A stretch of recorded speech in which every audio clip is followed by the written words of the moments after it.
Today is Hulk 296, guest starring Ron, Spaceman. I dislike this cover. If you think that I have an irrational dislike of Bill son of a bitch that will never permit me to like any of his covers, and therefore I just hate this cover by default, you are wrong. But this is a poor cover. Why is Ron Spaceman in this terrible fucking pose? Well, his legs don't even match the angle of his body, really. But why would any supposed artist think the way to display a character would be with them having their backs to us, bending over, showing us their rear ends? It is a shite cover. It is appalling. It is a cover that would make me not want to read an issue. If the cover is this rubbish, why should I expect the story inside to be any better? Story inside is decent though. Bungalow and Buscema up to their hard tricks. Here is a splash page of Ron Spaceman with his analyzer. Ron nuts. Thanks to the omnibus, I can say this issue takes place after Ron Spaceman issue 53. To be completely open, I don't think his appearance in this is that heavy on continuity or context. This is more a bit of free advertisement for Bill Bungalow to showcase the other title he is working on, and maybe drag a couple of readers of Hulk across to Ron Spaceman in time for the big story arc, the big war. We do get some references to then recent issues of Ron Spaceman. Things like Brandy Ash now having her own armour, them fighting Dire Straits together. They even seem to deliberately refer to it as Total War. Hope you like cutaways, because this one is going to have one almost every page. After introducing Ron Spaceman here, we have our main story. Hulk is fighting this evil man who has become a gamma mutant. He is called, well, in this issue, he is called Max Hammer. And I will use that name because I think it sounds better, and it is what he is named in this one. However, in past issues, he was called Max Striker, with the nickname The Hammer. There is a lot of backstory to explain, and not just Max Hammer, but let's start with him. He is, or was, a retired mob boss who was suffering from cancer in the ass, and so he blackmailed David Banner into using gamma radiation to try and cure him of his disease. And it worked, but a side effect seemed to be that his skin was now green. Then after a while, he began to further transform into a traditional Hulk-style monster, which brings us to where we are now. And there is a lot more backstory I'll get into, such as why on earth David Banner is curing cancer. A large portion of this comic is Hulk fighting Max Hammer, and that is fine. It is a great fight, actually. And we also have this subplot wherein other people have also received gamma treatments to cure their diseases. You see, what happened was, shortly after Max Hammer believed himself cured, Hulk got called away to take part in Marvel's Secret Wars crossover, and in his absence, Max Hammer exploited David Banner's possible discovery and started performing the same experiments on other people. Then David Banner came back and discovered all these people, now coloured green, and obviously there hasn't been any testing or long-term research or observation on if this is an actual cure. But Max Hammer is a retired thug. He's not a scientist, so he doesn't care about things like empirical research. Hulk, he is fighting Max Hammer, and while this is all going on, we also have Hulk's missus, Kate Waynesboro, and she is trying to help all these innocent people who are either going to transform into monsters as well, or drop dead from radiation poisoning. Which would you prefer?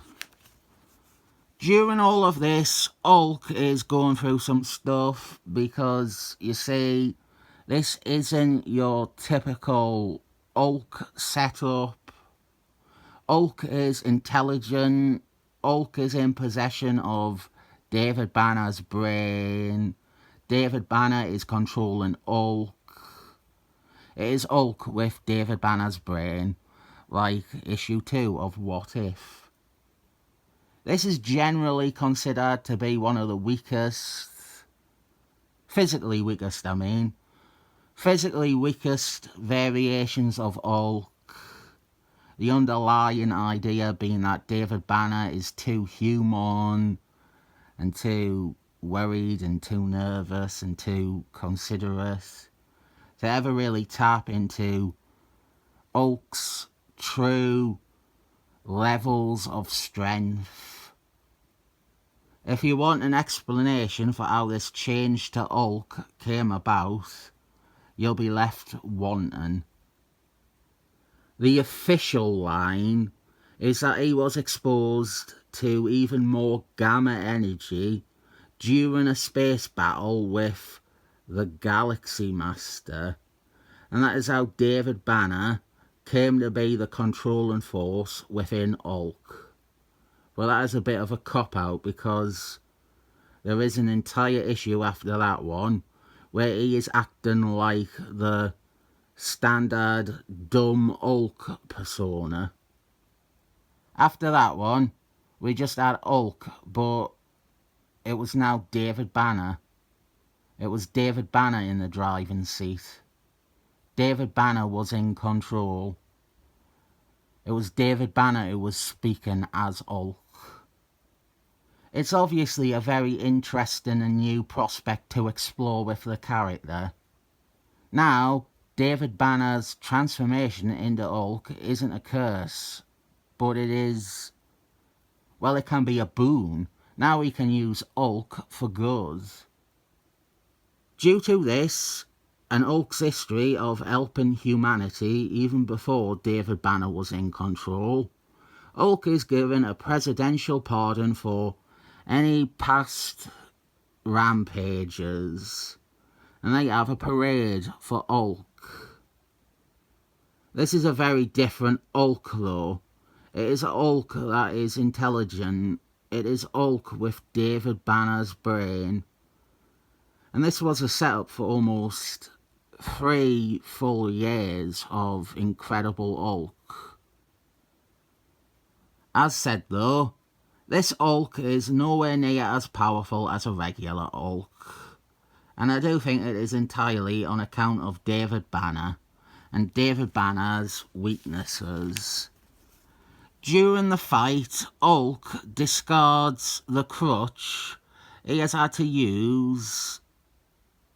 It's from Secret Wars. Hulk was injured in Secret Wars and found himself not recovering the way Hulk usually would do. He had to use a crutch. He had it for all of last issue, and for part of this one. The crutch is also symbolic because David Banner is really losing it. He is tapping into the Hulk persona after all this time. This is a downfall we slowly build to. David Banner losing his control over Hulk again, and the Hulk personality emerging after all this time bottled up. And the art by John Buscema, brother of Sal Buscema, is immense. I've said before that he is the definitive Hulk artist for me, so I won't say it again. I will choose this page to talk about it because this is the art they repurposed for it.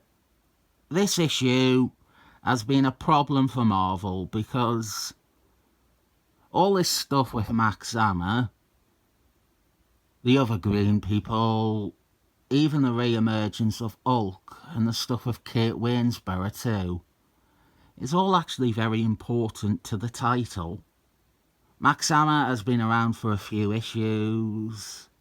What happens with Hulk is nearly what we've been building to for a while. And this issue ends some status quos. Marvel haven't been able to reprint it though. In the past trade that was meant to include this, Hulk Regression, there are 2 pages, text pages with a long recap of the issue, 2 pages of writing in place of an actual story.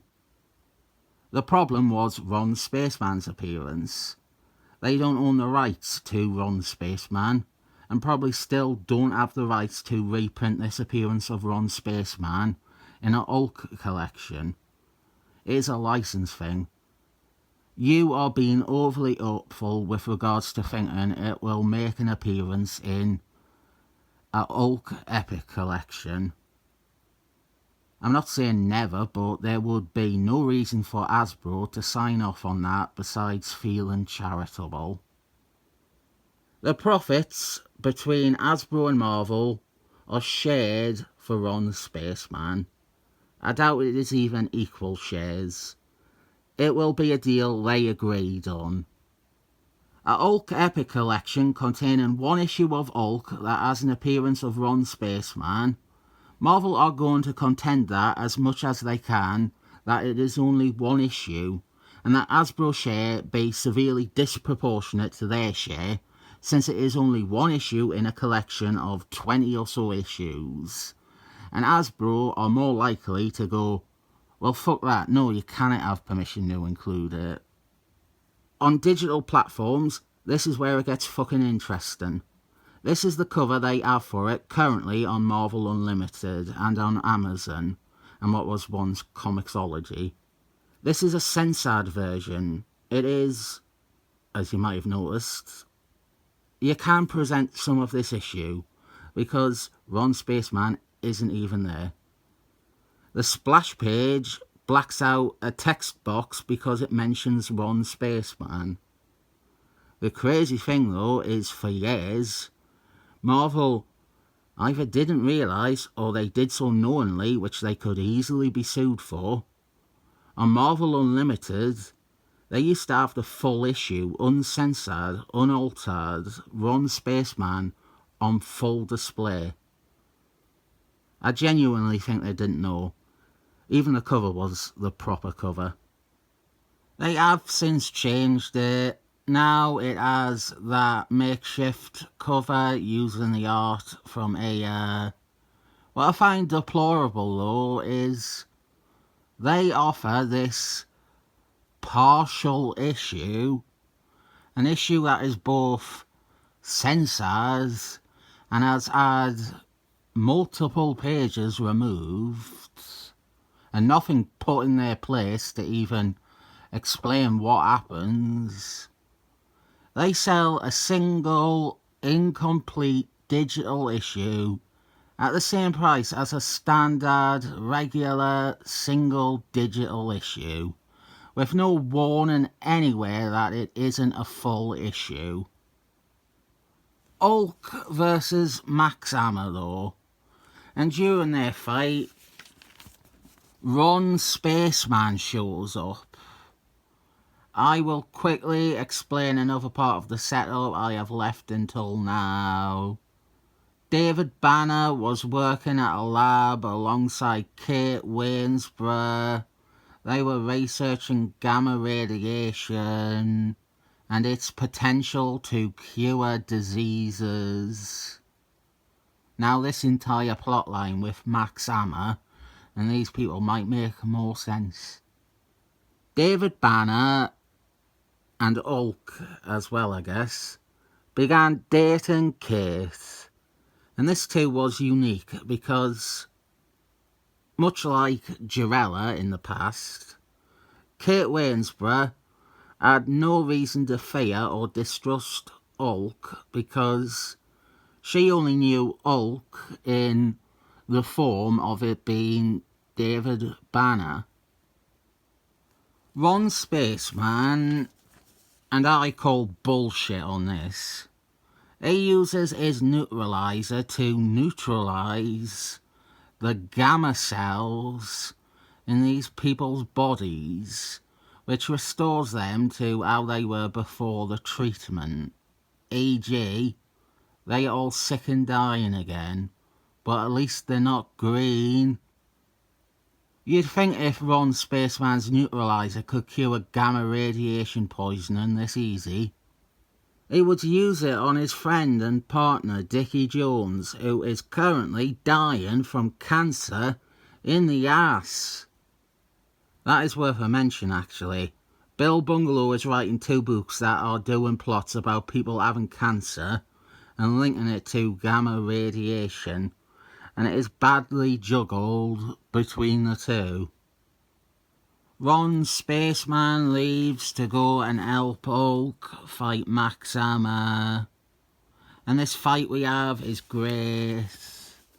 We see a really intense and unhinged Hulk coming close to not just murdering Max Hammer, but also drowning a dying-eyed man after Ron Spaceman uses his neutralizer to restore Max Hammer to normal.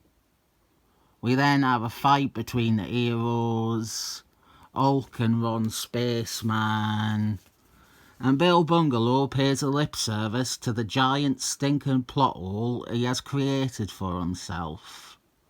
If Ron Spaceman's neutralizer can neutralise gamma radiation, wouldn't he be able to cure Hulk forever? No, he cannot, because the gamma is too deep within Hulk and it won't work that way. Then Hulk lashes out and fights Ron Spaceman, and in the process does a Hank Gordon and hits his missus, sends her flying with a backhand. Now the worst thing about this not being able to be reprinted is that these pages, especially since they actually have Ron on them, this is actually the end of Hulk's relationship with Kate. They are never together again after this. Kate is almost done. She appears in the next bunch of issues, and she does come face to face with Hulk, but it is repeats of what we have here. Hulk hits her. The final time is very damning. Well, they're all pretty bad, but he almost kills her. Well, each time, really. He could have killed her every time he hit her or tried to crush her head. She just disappears from the book forever after the excellent issue 300. We never see her again. Until the 2000s, when Gregory Peck brought her back as a supporting character in a bunch of his old books. But then after he left, I don't think she has been seen since. What I haven't said is this is a great stretch of stories. Between this and Ron Spaceman, Bill Bungalow is delivering the goods in 1984. Hulk 272 through to 300. Those are nearly all brilliant comics. Even before 272, Bill Bungalow started writing the series with issue 245. I think it was 245. I am probably off by one. But there is some top stories before 272 as well. I gave this one a gamma-fisted 7 thumbs up.